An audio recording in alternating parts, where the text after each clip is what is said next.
The New World Order by H. G. Wells. Narrated by Jason Smith. Chapter 1. The End of an Age.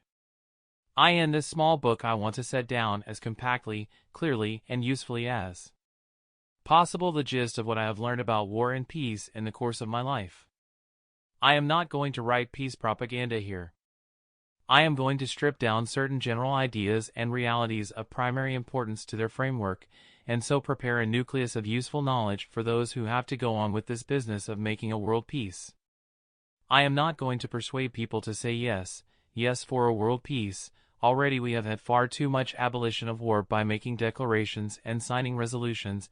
Everybody wants peace or pretends to want peace, and there is no need to add even a sentence more to the vast volume of such ineffective stuff. I am simply attempting to state the things we must do and the price we must pay for world peace if we really intend to achieve it. Until the Great War, the First World War, I did not bother very much about war and peace. Since then I have almost specialized upon this problem.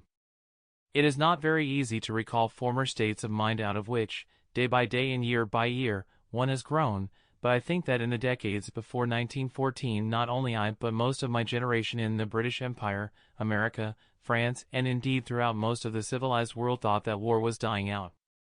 So it seemed to us. It was an agreeable and therefore a readily acceptable idea.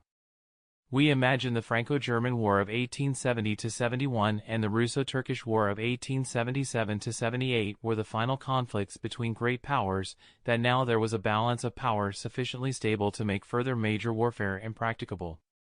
A triple alliance faced a dual alliance and neither had much reason for attacking the other. We believed war was shrinking to mere expeditionary affairs on the outskirts of our civilization, a sort of frontier police business. Habits of tolerant intercourse, it seemed, were being strengthened every year that the peace of the powers remained unbroken. There was indeed a mild armament race going on, mild by our present standards of equipment. The armament industry was a growing and enterprising on, but we did not see the full implication of that. We preferred to believe that the increasing general good sense would be strong enough to prevent these multiplying guns from actually going off and hitting anything. And we smiled indulgently at uniforms and parades and army maneuvers.